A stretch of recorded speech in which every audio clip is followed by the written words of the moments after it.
And these are really high impact personal issues, right? And it can be easy to then abstract this up to sort of, AML, right? And this three-letter acronym, but really it's absolutely fundamental that we use technology in ways that can help fight some of these really serious issues. Welcome to Data and AI Mastery, the podcast where we bring you cutting-edge insights, practical advice, and inspiring stories from the leaders shaping the future of data and AI across the globe. I'm your host, Raoul-Gabriel Urma, founder of Cambridge Spark, the leader in transformational data and AI upskilling, career development, and progression. In each episode, I will be diving into real-world case studies of companies harnessing the power of AI to drive innovation, reduce costs, and create new business opportunities. So whether you're an aspiring data scientist, AI engineer, or seasoned executive, this show is designed to give you the tools and knowledge to stay ahead in a world where data is transforming every aspect of business. Stay ahead, stay inspired, stay masterful. Welcome to Data and AI Mastery. Hello, good to see you, Ed. How are you? I'm very good, thanks, Raoul. Yeah, looking forward to this conversation.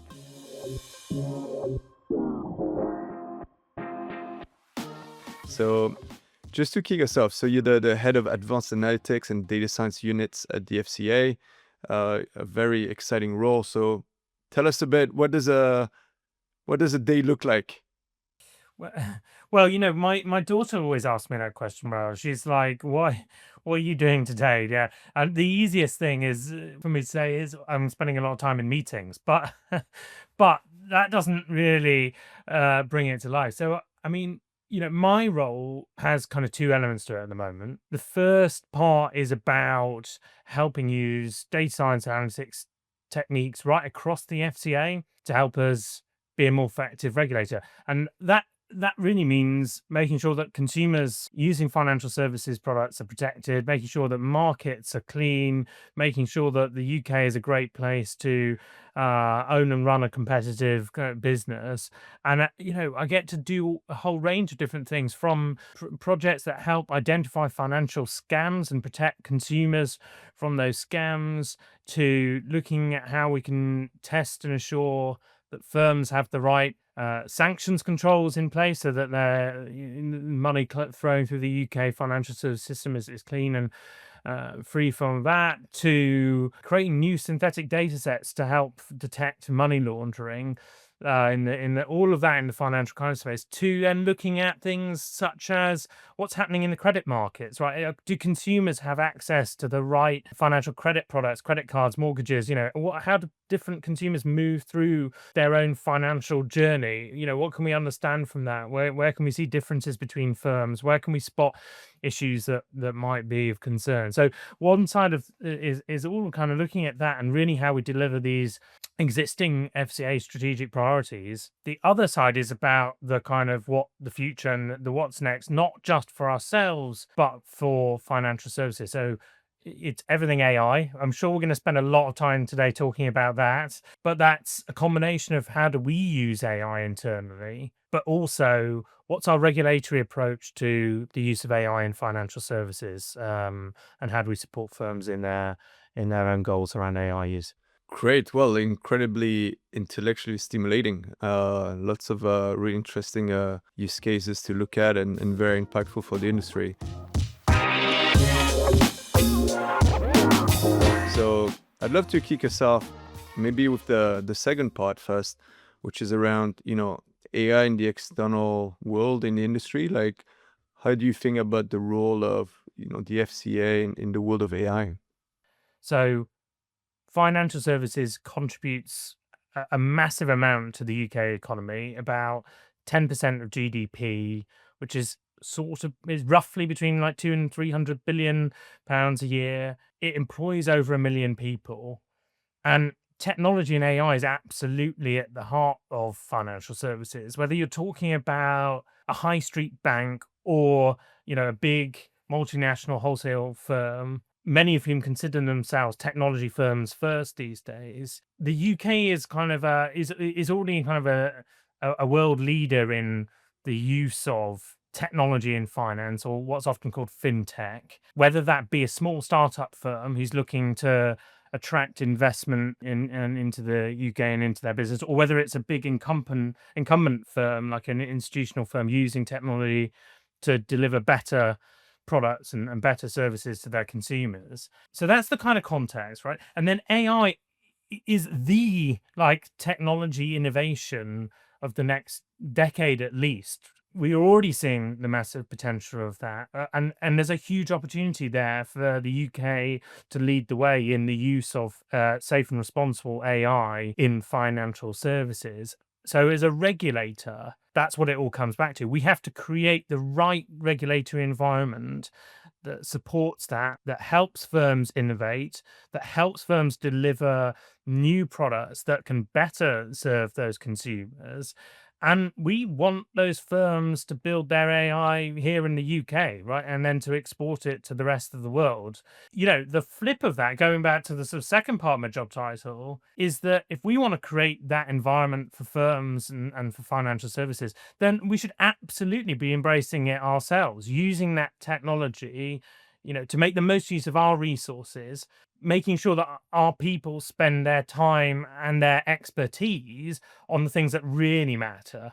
The FCA's goal itself is not just to be a leading regulator, but our goal should be to be a leader amongst financial services as well. That's great. And that resonates a lot. I really believe in you got to practice what you preach. 100%. So to encourage, yeah, you got to use it yourself. So I'm 100% in with you. And I do agree with the opportunity available in front of us in the industry. So I might ask you an unpopular question on purpose. But when we think about regulation and regulatory, there tends to be a view that it's, slowing down innovation, it's putting roadblockers and so on. Obviously, that's not the case, right? So I'd love for you to talk us through what's the balance between accelerating innovation, yet, like you said, doing it responsibly. How do you think about this kind of like trade-off? Yeah, it's a great question. And I actually, glad you asked that, because I think, well, the most important certain types of regulation can be like, let's start with that. Like, certain types of regulation can cause problems for innovation. I think the really important thing is that in the UK, we have this approach for financial services regulation, which is outcome and principle focused, right? So we have these regulations, like, for example, the new consumer duty that which says firms must give consumers the information they need to make decisions, or that the product and service must represent fair value to the consumer. So we focus on that high level outcome, but not on how that's delivered, right? So firms can innovate in how they deliver those goals. You say the goal is clear, but how you get to that goal, there's a lot of freedom to innovate. Great. So Ed, can I take you into maybe the more external facing work that the FCA conducts? So maybe can you walk us through what are sort of the key strategic themes when it comes to AI that the FCA is really involved in? That is why we've launched this kind of, I think, world leading, honestly, initiative called AI Live Testing. It's a voluntary service, right? First of all, we are not going around and insisting that every firm wanting to deploy AI has to go through this process. It's also very much focused on the really significant use cases. So, back to the points we're talking about, these kind of reimagining use cases, where the real impact is, you don't really need to come and have a conversation with the FCA if you're planning to roll out, Copilot across the organization. But if you're planning to change how you're interacting with your consumers, right, and and how that, then maybe you might want to, you don't have to come to it, but you might want a little bit of additional engagement with us. And so what we do is, we opened it up to firms at the end of last year. We had over 50 applicants. We selected 8 from that, and there are a range of firms around. So it's from the the smaller kind of fintech firms through to some of the bigger institutions. So firms like NatWest, Lloyd's, Monzo, Santander, also taking part in this. And we take a use case, right, that they have, where they are not just doing a proof of concept, because I think there's, lots of people can do the proof of concepts, but it's about how we deploy those things properly, and safely and responsibly. So we take a use case, we think about what are the potential regulations and the potential risks around that, and then we work through some of the technical details. So this is like not just regulator talking to compliance official in the firm. It's like technical teams in the firms engaging with my team and my technical team, and in fact, we're working with another partner organization called Advi, who are kind of specialists in AI testing, to kind of then go through, right, well, how do what are what's the system you build around the model? What are the guardrails? What are the prompt engineering and prompt management approaches? What are what data is going into the model from your side? What's the RAG pattern that how do you kind of, and then where is the sort of like human oversight, and where's the monitoring and the tracking that potentially goes alongside this, and mentioning lots of things there, not to say that all of those things that are required in every single situation, right? But you start to kind of build a richer understanding of this, and that something is ready to use, and then we let firms test it in real life, right, with an element of reassurance that if something was to go slightly wrong, they have to put back that problem, but we're not going to hit them with a big kind of fine or enforcement action, right? So it's designed to build that maturity and then confidence towards deployment, so that these solutions can start to have real kind of beneficial effects in industry and move from POC into production. Great. Yeah, sounds like a fantastic initiative to de-risk and accelerate, I guess, safe AI adoption, but also sounds like it's a great way to build collaboration across different partners in the industry. No doubt there's a lot of lessons that can be shared to the wider community. So I think that's super cool. I hope you're enjoying today's conversation. If you're finding the insights useful, please do take a moment to subscribe to the Data and AI Mastery podcast and leave us a review on Apple Podcasts, Spotify, or YouTube. Every new follow helps us reach more people and shed the incredible work being done by today's data and AI leader. All right, let's go back to the episode. Before I call it, I was kind of reading up on some of the strategic teams that I guess are current, right? So financial crime, consumer protection, becoming a smarter regulator. Can you talk us through why these three and why these are kind of like the priorities? So there are technically four priorities for the FCA. They are our new strategy set for the next 5 years: financial crime, helping consumers, smarter regulator, and innovation and growth. Right, and they apply to pretty much everything we do, not just to kind of AI. But we've talked about a few of those themes already. So innovation growth is about how we help firms safely adopt AI, how we help UK firms be a leader in that global market, right, and ensure that we are kind of able to adopt here and kind of hopefully export to the rest of the world. So that's kind of one element. The financial crime, I guess, is some of those use cases we talked about. I mean, most firms are using some form of analytics. Pretty much every firm is using analytics or ML, or in some situations, like, on some of these problems like fraud, scams, money laundering detection. So, we are also doing that internally ourselves. We do our own work proactively, trying to identify fraudulent financial promotions using web scraping and then take action against those via the ISP. But at the same time, we're also doing this work where, we know that there are sort of more complex AI-driven approaches to money laundering that potentially can improve detection rates and reduce false detection rates, that also cost firms on it. And these are real problems. I mean, I think it's sometimes when you talk in the abstract, well, like, these things sound a bit dry, especially for people who aren't there, right? But money laundering is about, that's the money that finances terrorism. It's the money that finances, human trafficking, that finances the global drug trade. These are serious, these are really high impact personal issues, right? And it can be easy to then abstract this up to sort of, AML, right? And this 3-letter acronym, but really it's absolutely fundamental that we use technology in ways that can help fight some of these really serious issues. It's the same for scams. I mean, I think all of us either know someone personally who's been subject to some kind of scam, or have read about it in the newspapers, right? These are real impacting issues. So the more that we can do to help identify these kind of things, take action on it, fraud, as well, like push payment fraud, it's really fundamental. And technology has a massive role to play in that. The industry is already using it. We're already using it, but we're kind of committed to kind of pushing and working with firms to help them move further. Which is why one of the things we've done is generate this synthetic transaction data set using data from one of the major firms in the UK, and then working very closely with the Turing Institute actually, and to develop this new data set that we're looking to make available to firms who want to innovate and with this in the new year. So sorry, I got stuck talking in front of because I think it's such an important issue.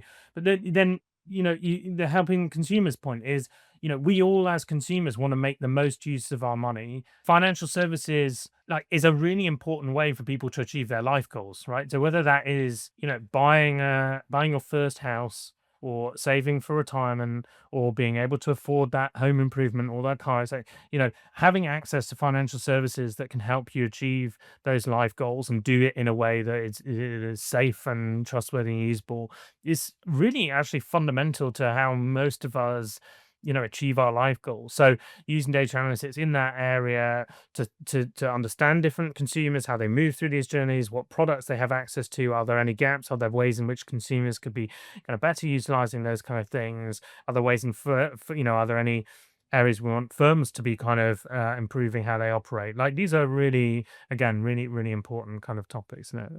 Hey, that's hugely exciting, and it's great that AI offers such an opportunity to scale the impact of those initiatives and make it more sophisticated and do good for society. I mean, at the end of the day, protecting consumers is vital. So it's great to hear that can do even more. So I'm excited by it, Ed.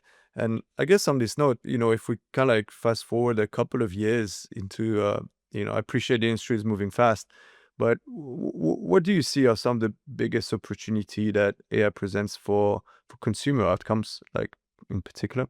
I think one of them is helping consumers get the right product or service. So, I mean, we talked earlier about the kind of agentic opportunity. We are not quite there yet, right? But that world where I can have a digital twin agent of Ed, right? Basically of myself, or you Raoul, next time you want to take out an investment product, right? Or you want to move your business banking account or whatever, you can ask an agent to do that on your behalf, to go off and just do it, like research all of the different offers, products and services, ask you well, okay, well, what are you most looking for? If you're getting car insurance, do you care about whether there's windscreen protection? Are you going to drive it abroad? Do you park it on, but and then remembers all of that detail, right? So it goes off and finds that, gives you some offers. Maybe you kind of look at the final options and you say, yeah, go and purchase that for me, and it goes and does it, right? And then a year later, when it comes to that time and you've got to renew, you don't have to remember, oh yeah, it's the 15th of December, it's time for me to renew my car insurance. Your agent is like, oh, Raoul, by the way, it's renewal time. I've looked, I've found these things. Just want to check that these are still your requirements. This looks like the best deal, right? I mean, that kind of world across multiple different types of products, I think, is really going to be valuable for people. And that conversation around, at its heart, that's a really complex research problem, right? It's I have to look at these things, even if I'm using a comparison website, I still have to click into lots of documents, make sure I understand the specific policy terms and conditions, etc., etc. But if I've got someone who there is kind of prompting me and sort of helping me, guiding me through the process, reducing some of all that manual legwork, then I think it's super valuable. Oh, such a great answer, Ed, and I'm fully bought in on this digital twin Ed version of digital twin Well, you're myself. going I'm to have not your sure. digital Raoul as well. So, you've got a piece of that. Everyone's going to end up with that, I think, is my long term, dangerous to make a long term prediction, but I think that's possibly the way we're going to end up. I don't know how my mom would feel about it, but I can see it's always good to be able to simulate decision actions and so on. And you made me think that if that's the case, then it's likely there'll be an increased importance on concepts like memory for agents and data storage and data infrastructure. So it might be a full loop whereby we need to think harder about the data we store, how we utilize it to make, the personalized advice and guidance even more effective.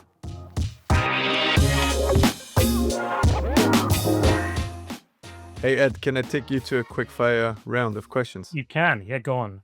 Everybody is wondering how to stay, up to date as a leader, right? Like whichever role you have, whichever business functions you're in, there's a lot of progress and there's new releases every week. So what do you do yourself, Ed, to like stay up to date, and what sort of guidance would you give others? Well, it's the usual kind of things of like podcasts like this, and so. But actually, one of the cool things, we have this group that we just sort of accidentally formed in the FCA. It's called just a Teams chat, and it was called Moonshots originally because we were trying to think of big ideas.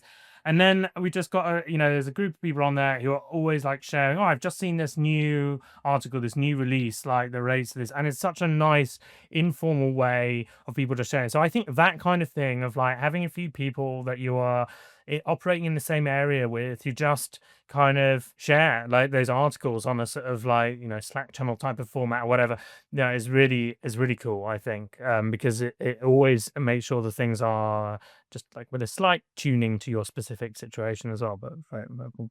Great. I love that. And a couple of more personal questions now. First one, what's your favorite programming language? Python, absolutely. Nice. Phew.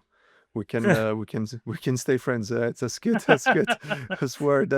What was your favorite subject at school? Oh, I don't have an answer to that. I always like being a bit of a polymath, if I'm honest. Like, so, when I was at school, I did a whole mixture of like arts and different science like subjects. I'm doing like physics and biology alongside like politics and history at the same time. So it's like, I'm fascinated by interdisciplinary stuff, right? I think the point between subjects and where you bring those different disciplines together is what really interests me. So humanity, Yeah, sounds great.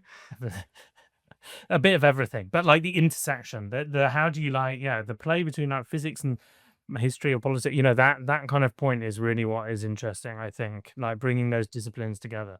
Yeah, I'm with you. Great. And final question, what's your favorite music genre? Like rock and indie kind of music, but again, I'm a bit of I like a bit of everything from hip hop and to like soul and funk and stuff. Yeah. So I actually collect vinyl records, where I've got a big collection of vinyl. So I see there's probably a great mashup at some point with all of what you've got. So great. Well, Ed, it's been an absolute pleasure to have you on the podcast. Thank you. Oh, it's been a great conversation. It's such an interesting thing. So, yeah, thank you for inviting me on.